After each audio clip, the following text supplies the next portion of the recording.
Hey, this is Matt Stone of 180 Degree Health, and I'm going to do something a little different tonight. I got a lot on my mind, and I don't know, it's a Saturday night. I got nothing to do. I don't feel like spending hours and hours writing tonight, and I'd really like to do a big summary that really kind of wraps up a lot of the things that we've been discussing lately and sort of gets us all on the same page moving forward, because I think a lot of people are wondering what the heck is going on, and they've seen me and my work progress over the years. And it seems like, well, I said one thing and then now that kind of gets thrown out the window, and then we get on to the next level, and then all of a sudden we're at that level, and then I drop some more baggage and we keep moving forward. And I think a lot of people are a little bit confused about all that, and it seems like a dramatic shift when I say, hey, you know, maybe it's okay to eat some sugar, blah blah blah, when I had gone and gathered all this information that sort of, I don't know, put sugar in prison. So I'm going to chop it up into several different categories and see what we come up with, so that, you know, not everybody will want to watch the whole thing here, but I'll see if I can subdivide it by topic, so you'll see several different videos. But really this is going to be a full-length sort of summary of where I'm at. Now, I haven't done a summary in a long time. I did a full-length summary back in the end of 2008, I believe, and I'd only been writing for a little over a year at that point. I did a summary. It's kind of funny because I think we've come a long way since then. Back then I was looking just at diet, really just trying to figure out, dietarily speaking, you know, what really makes the most sense. Well, now, you know, we're taking into account all different kinds of things like human physiology. We're looking more at endocrinology and how the hormones interact, and really looking at what ages people faster, what ages people more slowly, what is the underlying fundamental cause of all disease, the unifying cause of disease. And I think stress is definitely the cause of disease. Now, it's not lack of nutrients, it's not anything related to diet directly, but it's stress. So anything that causes stress and an activation and overactivation and taxation of the stress system, which involves the adrenal hormones and cortisol and all the hormones that you hear us talking about at 180 Degree Health all the time. You know, anything that increases the production of those hormones is going to age you more quickly and ultimately bring about a faster demise of your physical body. Now, the stress hormones are really important, and you hear me talking about metabolism, you hear me talking about starvation, and it may just not seem all that relevant, because in today's day and age, yes, there's a lot of people dieting, there's a lot of people restricting calories, depriving themselves of certain foods, trying to not eat when they're hungry. Yes, there are certainly people who are you know, subjecting themselves again and again and again to various bouts of mini starvations in between binges, or whatever the normal pattern is for people. But in general, you see a huge parallel between the hormonal state of starvation and basically the hormones of aging. And if you look at hormones in general, you have building hormones, which are, you know, nice and high during youth and your developmental era all through adulthood, and then you start to undergo aging, and you see you start to go over the hill and you start to see all those building hormones decline. And really you have building and breaking down hormones, the anabolic and catabolic hormones, sort of competing against one another at any given time. So if you stop eating food, the lack of food causes an increase of the catabolic hormones, your building anabolic hormones decline, and you get into a state where you're breaking down. Now, the catecholamines is in catabolic. Catecholamines, your adrenal hormones, cortisol, adrenaline, noradrenaline. All these things put together are the hormones that, generally speaking, are the ones that break you down. And then you have all these hormones of youth. You have DHEA, you have testosterone in men, you have progesterone in women, you have thyroid, you have all these hormones of youth sort of competing against all these hormones of aging, which are primarily your catabolic hormones that come from your adrenal glands. So you see this kind of competition here. Now, as we age, we start to go into that physical decline that's very similar to aging, because you start being dominated by these catabolic hormones. But in the presence of sufficient food intake, you're not actually starving. And in fact, you might be building fat while your body is breaking down methodically underneath the body fat. You're losing muscle tissue, you're losing your libido, your body temperature is going down, your energy levels are going down, your metabolism is dropping. You're seeing all these changes take place with aging that are identical to the changes that take place during starvation. So really, for optimal human vitality and function, we know that keeping the hormones of youth elevated as long as possible.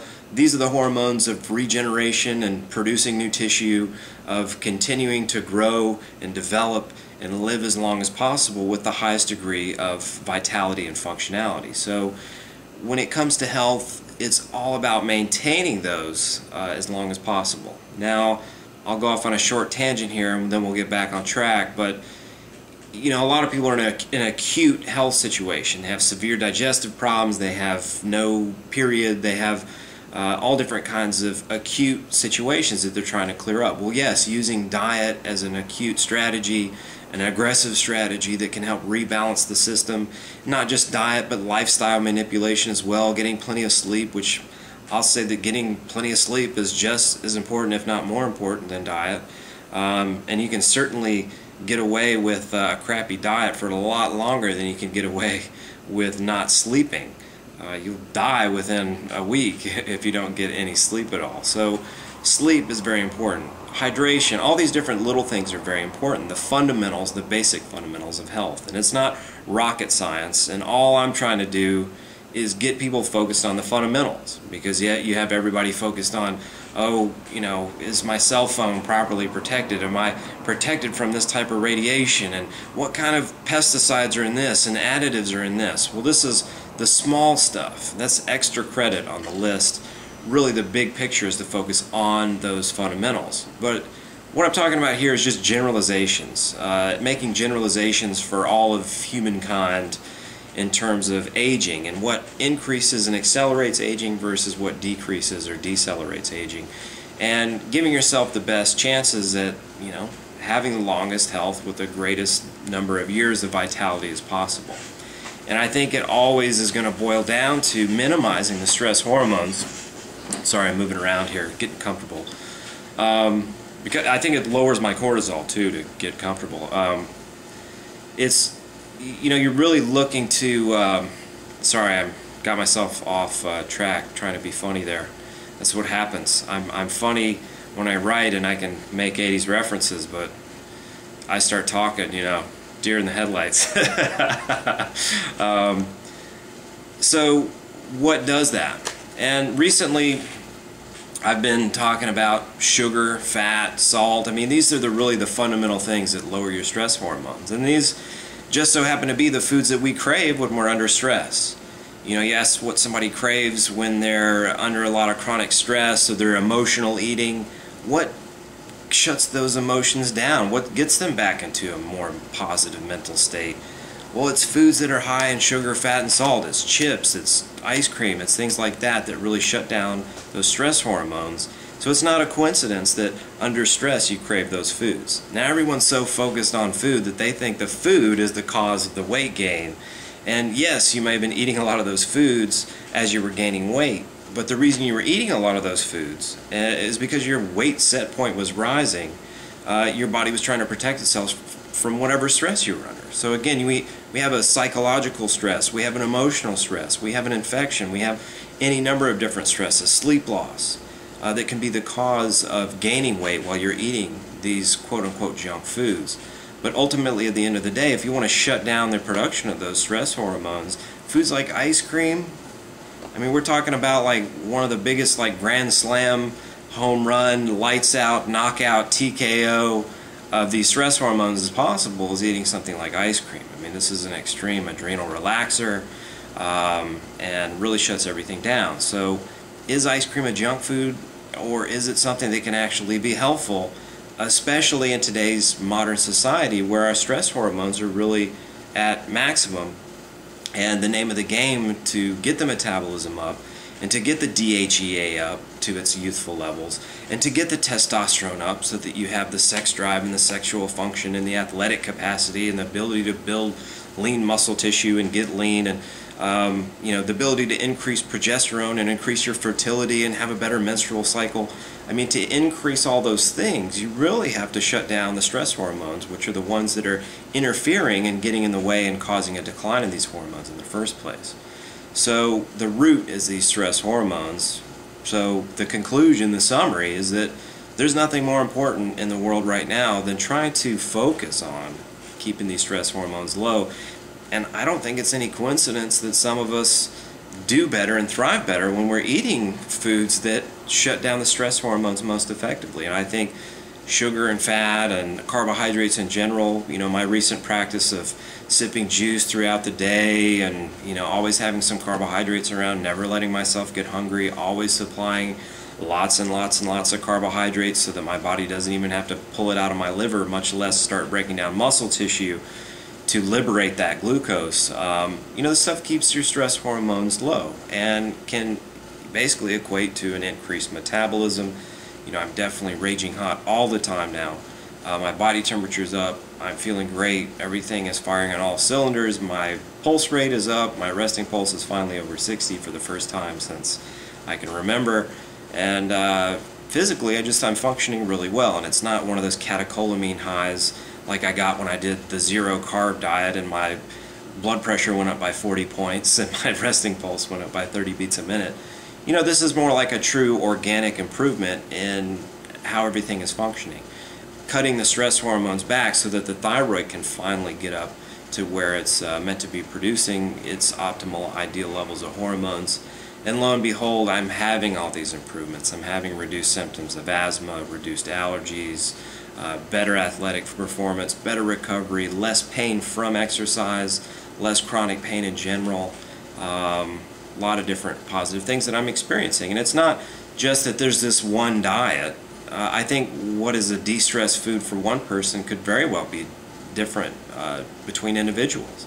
I'm sure homemade French fries or something like that could be the ultimate de-stress food for one person, whereas ice cream is it for another person, where maybe somebody else, the dairy is a little bit too much of a problem, or there's too much fat and they don't metabolize fat as well. And just a glass of orange juice that doesn't have a bunch of fat with it, it doesn't have a bunch of protein with it, maybe that's a better de-stress food. Maybe if you're a long-time vegan, eating a big pile of meatballs or a big steak or something like that isn't a de-stress food. So I do think it depends on your history, the physiological imbalance that you've created from your past dietary misadventures and whatever stresses you've been under. But for me, several years low carbing, a decade of my life being a chronic over-exerciser, just sipping on carbohydrates, juices, fruit, having a few cookies and pies and ice cream and stuff like that mixed in there with it, having that stuff available, and I'm not just eating just that, but having those frequently and not being afraid to eat those when I feel the need and the craving to eat those, just seems to be really helpful. And I do think it gets back to slashing those hormones. And again, when you keep the adrenal, the catabolic hormones low, you're always going to get a greater production of the anabolic hormones. And these anabolic hormones, again, have these far-reaching and well-known associations with the preservation of youth and function and vitality, maintaining strength, maintaining muscle mass, maintaining the ability to exercise and recuperate. Again, we have progesterone, testosterone, DHEA, growth hormones. Some of these important hormones are all linked and all part of that system that basically make us age more slowly. And it's not just muscle mass and muscle recovery. I mean, it's everything from the elasticity of your skin to reducing age spots and things like that. I mean, there's really it's so far-reaching and it's systemic that you just simply age more slowly. And you have the ability to regenerate new tissues. Your wound healing is much faster. You heal faster on the inside and outside. You bounce back from infection more quickly. You don't develop chronic infections because you have a better acute immune system response. Just cutting the catabolic hormones has the capability to regenerate the thymus gland, your main immune system center. So we have all these things that we're trying to tap into. And so if you look in those terms, yes, a young person can eat a low carbohydrate diet. An Eskimo can eat a low carbohydrate diet and they can go on and they can reproduce and do all these things, but ultimately that diet didn't allow them to live over 100 years old. They had signs of hypercortisolism, such as the big round puffy face. They age more quickly. They've been found to have osteoporosis developing in a young age, like we would expect from a diet that is very low in carbohydrates, because that's always going to keep your catabolic hormones more elevated, and it's always going to age you at a faster rate, which is why the Arctic explorer Stephenson said that he just noticed that the Eskimos looked a lot older than they were, that they died typically of old age in their 60s and 70s, that they were healthy, but they just seemed to be aging more quickly. So we have all these kind of things at our disposal, so we don't have to look at these primitive diets, which we can't even really mimic anyways without creating some kind of, without basically isolating ourselves from society. We know that our social interactions and lightheartedness and happy-go-lucky attitude, that's what you see centenarians and people who live to great ages. That's the common theme, not the diet that they eat.